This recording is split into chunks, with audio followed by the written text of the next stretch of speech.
உறவுக்குள்ள வர்ற விரிசல், தவறான புரிதல், இது எல்லாமே மையமா வச்சு பரபரப்பா வந்து போயிட்டு இருக்கு. கிறிஷோட பாட்டி முத்துவ ரவுடின்னு சொன்னது, ரோஹிணியோட சுயநலமான போக்கு, அதே மாதிரி முத்துவோட மன கஷ்டம் அப்படின்ட்டு நிறைய உணர்வுபூர்வமான சீன்ஸ் எல்லாமே ஃபுல்ஃபில் ஆயிருக்கு. ரோஹிணியை பத்தி ரோஹிணியோட அம்மா என்ன வந்து வளர்றாங்க, இதுல என்ன ரகசியம் இருக்குது, முத்துக்கு வந்த சந்தேகம், ஒரு செயல்ல எவ்வளவு உணர்ச்சி இருக்கும், அதுக்கு பின்னாடி இருக்குன்றத வந்து இன்னும் தெரியாதவங்க நிறைய பேர் வந்து இருக்கலாம். இப்போ பார்த்தா மனசு வந்து ரொம்ப ரொம்ப கசப்பா வந்து இருக்கும் அப்படின்னு வந்து சொல்லுவீங்க.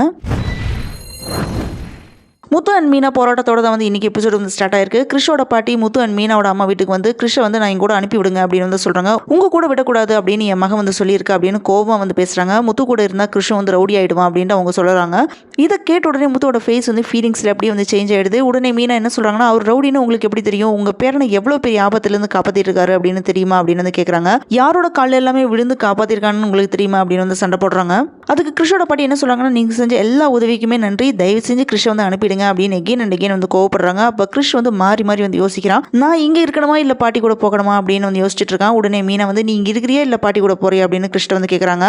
அதுக்கு கிறிஷ் என்ன சொல்றானா, நான் இங்கேயே இருக்கேன் அப்படின்னு வந்து சொல்லிடுறான். அதுக்கப்புறம் முத்து வந்து கிறிஷ்ட என்ன சொல்றானா, நீ பாட்டி கூட இருக்கிறதா நல்லது, அப்பதான் வந்து உன் அம்மா வந்து உன்னை அடிக்கடி வந்து பார்ப்பாங்க அப்படின்னு சொல்லிட்டு கிறிஷ வந்து பாட்டி கூட வந்து அனுப்பிடுறான். அதுக்கப்புறம் முத்து என்ன சொல்றானா, உங்க மகளுக்கு வந்து பணம் சம்பாதிக்கிறதோட குழந்தை கூட இருக்கிறது தான் முக்கியம் அப்படின்னு வந்து சொல்லுங்க. தாய் பாசம் இல்லாம ஒரு குழந்தையோட வாழ்க்கை வந்து எப்படி இருக்கும் அப்படின்றது எனக்கு மட்டும்தான் தெரியும் அப்படின்னு வந்து சொல்லிட்டு அவங்கள அங்கிருந்து அனுப்பி வச்சிடறான். இதுல கிறிஷ் தான் வந்து அவனோட மனசாட்சியோட வந்து போராடிட்டு இருக்கான். அங்க மகேஸ்வரியில இருக்கிற ரோஹிணி வித்யாட்ட கிறிஷோட பாட்டி என்ன சொல்லிட்டு இருக்காங்கன்னா, நான் அவ்வளவு பேசுறதுனாலதான் அந்த ரெண்டு பேருமே கிறிஷ் வந்து எங்கூட அனுப்பி வச்சாங்க, நான் இவளுக்காக வேண்டி பாவத்துக்கு மேல பாவம் செஞ்சுட்டே இருக்கேனே அப்படின்னு வந்து ஃபீல் பண்றாங்க. அதுக்கு ரோஹிணி என்ன கேட்கறானா, நீ எனக்கு செஞ்ச பாவத்தை விடவா இதெல்லாமே பெரிய பாவம் அப்படின்னு திமிரா வந்து பேசிட்டு இருக்காங்க.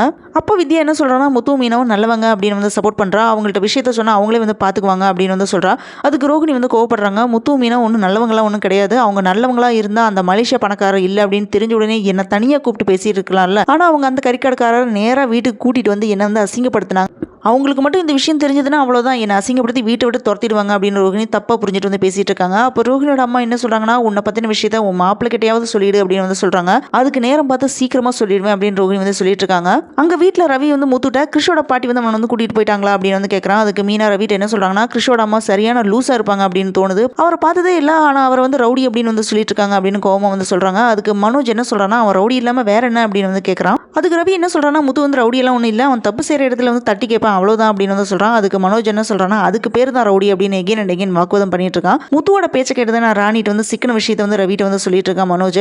ஸோ அதுக்கு ரவி வந்து முத்துட்டு வந்து என்ன சொல்றானா, மனோஜ் ஏதோ பிரச்சனையில வந்து மாட்டியிருக்கான் அப்படின்னு தோணுது, நீ தாண்டா அவனை எப்படியாவது காப்பாற்றணும் அப்படின்னு வந்து சொல்றான். அது அவனுக்கு புரியலையே அப்படின்னு முத்து ஃபீலிங்ஸ்ல வந்து பேசிட்டு இருக்கான். முத்து கார் ஷெட்ல உட்காந்துட்டு இருக்கும்போது செல்வமும் அவனோட ஃப்ரெண்ட்ஸும் வராங்க. அப்போ முத்து என்ன சொல்றானா, கிறிஷ் வந்து என் வீட்டில் இருக்கும்போது ரொம்ப சந்தோஷமா இருந்துச்சு, ஆனா இப்போ அந்த பையனை வந்து அவங்க பாட்டி வந்து கூட்டிட்டு போயிட்டாங்க அப்படின்னு ரொம்ப ஃபீல் பண்ணி வந்து சொல்லிட்டு இருக்கான். அப்போ செல்வம் என்ன சொல்றானா, அடுத்த வீட்டு பசங்க எப்பவுமே அவங்க வீட்டுக்கு போய் தானே ஆகணும் அப்படின்னு வந்து சொல்லிட்டு இருக்கான். அந்த நேரத்தில் தான் ஒரு ஃப்ரெண்ட் அங்கே வரான். அவன் வந்து அப்பாவாக போகிற விஷயத்தை வந்து ரொம்ப ஹாப்பியாக வந்து சொல்லிட்டு இருக்கான். அதை கேட்ட உடனே முத்து வந்து சோகமாக இருக்கான். இந்த மாதிரி தான் இன்னைக்கு வந்து எபிசோட் வந்து முடிஞ்சிருக்கு. இந்த எபிசோடில் நமக்கு என்ன புரியுதுன்னு பார்த்தீங்கன்னா, ரிலேஷன்ஸ், மிஸ் அண்டர்ஸ்டாண்டிங், சுயநலம், மன கஷ்டம் எல்லாமே எப்படி ஒருத்தர் வந்து அஃபெக்ட் பண்ணுது, அதே மாதிரி உணர்ச்சி, தைரியம், காதல் எல்லாமே ஒரு நேரம் வந்து ஒரு ஆர்டினரி சிச்சுவேஷனில் எப்படி வந்து ஒரு பெரிய ட்ராமா வந்து ஃபார்ம் ஆயிருக்கு. நம்ம வாழ்க்கையும் இதே மாதிரி தான், மனசாட்சி, பாசம், தைரியம் எல்லாமே சேர்ந்துரும். நம்ம தான் வந்து அதை வந்து சூஸ் பண்ணணும். இந்த வீடியோ உங்களுக்கு பிடிச்சதுன்னா லைக் பண்ணுங்க, ஷேர் பண்ணுங்க, கமெண்ட்ல உங்களோட உணர்ச்சிகளை வந்து சொல்லுங்க, சப்ஸ்கிரைப் பண்ண மறந்துடாதீங்க.